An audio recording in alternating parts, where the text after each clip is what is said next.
असम के chief minister ने तो इंतहा कर रखी है, वो ये कहे कि मियाँ मुसलमान इनसे मछली मत खरीदो, उसमें जहर है। यूपी के चीफ मिनिस्टर ये कहे हिंदुओं को संबोधित करके कि बटोगे तो कटोगे। एमपी के चीफ मिनिस्टर जिस किस्म की हरकत करें, मुसलमानों के ही घर बुलडोज करें, पुलिस वालों पे अगर बीजेपी वाले पत्थर मार रहे हैं, हिंदुवादी संगठनें मार रही हैं, तो उनके घर बुलडोज नहीं होते हैं। नारायण राणे के बेटे नीतीश राणे ये कहें कि हम मस्जिदों में घुस के मुसलमानों को मारेंगे अगर गिरिराज महाराज के खिलाफ कोई कार्रवाई हुई तो। कौन गिरिराज महाराज? जो हुजूर नबी करीम सल्लल्लाहु अलैहि वसल्लम की शान में गुस्ताखी करे। ट्रेन में हमारे 72 साल के बुजुर्ग को वो लोग मार रहे हैं जो उनके पोते की उम्र के लोग तमाशबीन बने हुए हैं। आप क्यों नहीं आवाज उठाते हो? क्या नजरानों ने आपकी जुबानों पे ताले लगा दिए? अपने आप को सादात कहते हो हैं और बातिल के खिलाफ आवाज बुलंद नहीं करते हो और सैयद होने का दावा करते हो। प्राइम मिनिस्टर मुल्क के ये कहते हैं कि इनकी वेशभूषा से पहचानो, ये मंगलसूत्र चोरी कर लेंगे, ये बच्चे ज्यादा पैदा करते हैं, ये घुसपैठिए हैं।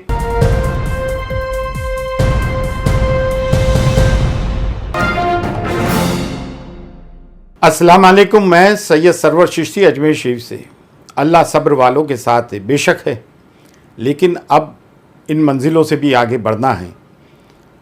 अब दिफाई सूरतें भी पैदा करना होंगी कि जब एक स्टेट का कलेक्टर ये कहे कि मैं कार्रवाई सिर्फ मुसलमानों पे करूँगा, तो फिर औकात में एक डिस्ट्रिक्ट कलेक्टर के होने पे हम कैसे यकीन कर सकते हैं और कैसे उस पर विश्वास कर सकते हैं। जब मुख्तलिफ बीजेपी रूल स्टेट के चीफ मिनिस्टर्स ये कहें, असम के चीफ मिनिस्टर ने तो इंतहा कर रखी है, वो ये कहे कि मियाँ मुसलमान इनसे मछली मत खरीदो, उसमें जहर है। यूपी के चीफ मिनिस्टर ये कहें हिंदुओं को संबोधित करके कि बटोगे तो कटोगे। एमपी के चीफ मिनिस्टर जिस किस्म की हरकत करें, मुसलमानों के ही घर बुलडोज करें, जबकि दूसरे स्टेट में पुलिस वालों पे अगर बीजेपी वाले पत्थर मार रहे हैं, हिंदुवादी संगठनें मार रही हैं, तो उनके घर बुलडोज नहीं होते हैं। ये क्या न्याय संगत है घर बुलडोज करना? तो ऐसे में हम फिर कैसे इन पर यकीन करें? ये नारायण राणे के बेटे नीतीश राणे ये कहें कि हम मस्जिदों में घुस के मुसलमानों को मारेंगे अगर गिरिराज महाराज के खिलाफ कोई कार्रवाई हुई तो। कौन गिरिराज महाराज? जो हुजूर नबी करीम सल्लल्लाहु अलैहि वसल्लम की शान में गुस्ताखी करे। नुपुर शर्मा ने गुस्ताखी की, FIR इतनी सारी कटवाने के बावजूद भी ये गिरफ्तार नहीं होते हैं। हमारे बच्चे तो एक इतनी सी बात भी कर देते हैं जो कि डेमोक्रेटिक कंट्री का एक तरीका है, और संविधान के दायरे में रहते हुए तो उन पर UAPA लगा दिए जाते हैं, उनको बैन कर दिया जाता है, उनके घर बुलडोज कर दिए जाते हैं। तो अब बताइए, ट्रेन में हमारे 72 साल के बुजुर्ग को वो लोग मार रहे हैं जो उनके पोते की उम्र के लोग तमाशबीन बने हुए हैं। छतरी दादरी में एक जवान को पीट पीट के मार दिया जाता है कि ये गोकशी कर रहा था। इंतहा हो गई। अब हम डेमोक्रेटिक इंस्टीट्यूशंस के जो लोग हैं उन पे यकीन कैसे करें? सुप्रीम कोर्ट इन मामलों में कोई सो मोटो नहीं लेता है। अब आप बताएं तो हम जाएं तो कहाँ जाएं? तमाम जुम्मा मस्जिद के वक्त, जुम्मे के दिन मस्जिदों से ये बयान होना चाहिए कि हम इस औकाफ की जो वक्फ अमेंडेड एक्ट 2024 आया, इसकी सख्त तरीन मुखालिफत करते हैं। बारगाह हुजूर गरीबनाथ ख्वाजा मोइनुद्दीन चिश्ती रहमतुल्लाह अलैह की बारगाह अजमेर शरीफ से जो जमीयत खुद्दाम ख्वाजा हेरिटरी खुद्दाम से जो नस्ल दर नस्ल चले आ रहे हैं 800 साल से, उनकी नुमाया जमात अंजुमन सैयदान खुद्दाम ख्वाजा ने प्रेस कॉन्फ्रेंस करके ऑफिशियल स्टेटमेंट जारी किया कि हम औकाफ की पे जो बिल आ रहा है वक्त पर, हम इसकी सख्त मजम्मत करते हैं। उसके बावजूद भी देखा गया है कि यहाँ से और जगहों से वो लोग जो गैर जिम्मेदार हैं, जिनका दरगाह से कोई जिम्मेदाराना रोल नहीं है as a institution, as a organisation, वो जाकर उसकी हिमायत करते हैं। जबकि ऑफिशियल स्टैंड खुद्दाम ख्वाजा का ये है कि हम उस एक्ट की मजम्मत करते हैं।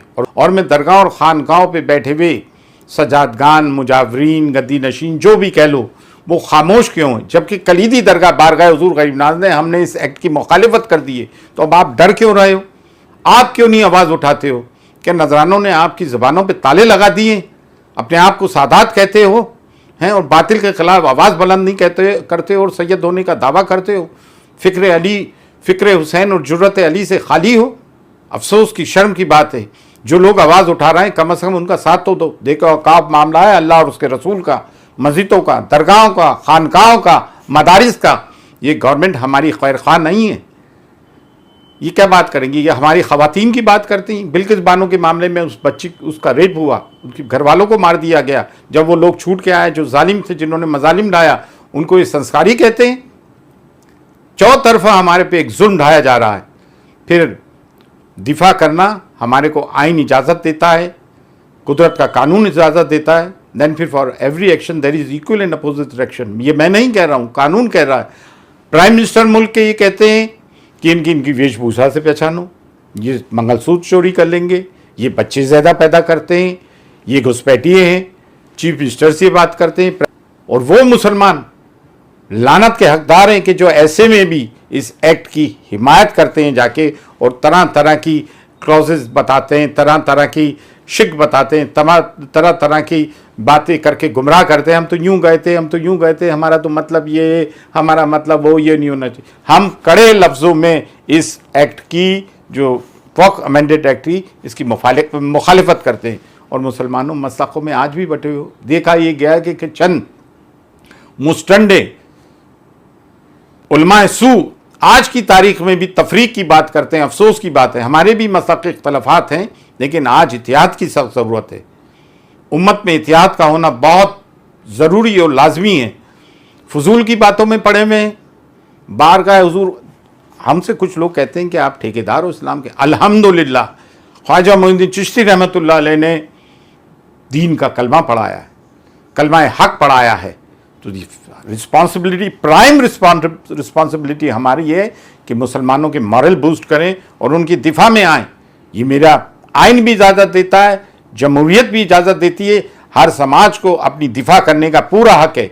और बीइंग द खादिम ऑफ हज़रत ख्वाजा मोइनुद्दीन चिश्ती श्राइन, ये हेरिडिटरी खादिम, ये हमारा हक है। हालांकि हम गद्दी नशीन हैं, लेकिन अपने आप को जारूकश, खाक नशीन और खुद्दाम ख्वाजा कहते हैं कि हम मुसलमानों की दिफा में, दीन और मिल्लत की दिफा में आवाज़ उठाएं।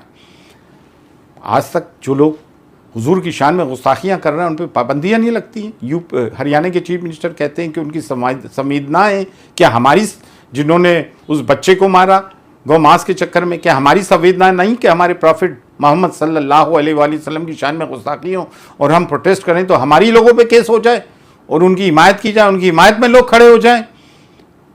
हम भी 25-30 करोड़ हैं, लेकिन हम इस देश में सौहार्द चाहते हैं, कम्युनल हार्मनी चाहते हैं।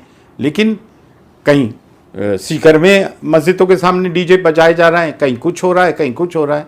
कब तक हम इन चीज़ों को बर्दाश्त करेंगे? हम ये मुल्क के प्राइम मिनिस्टर से और तमाम डेमोक्रेटिक इंस्टीट्यूशंस से और चीफ जस्टिस ऑफ इंडिया से सवाल करना चाहते हैं कि माइनॉरिटी को प्रोटेक्शन देना आपका काम है। फ़ी अमानिल्लाह, अल्लाह हाफ़िज़।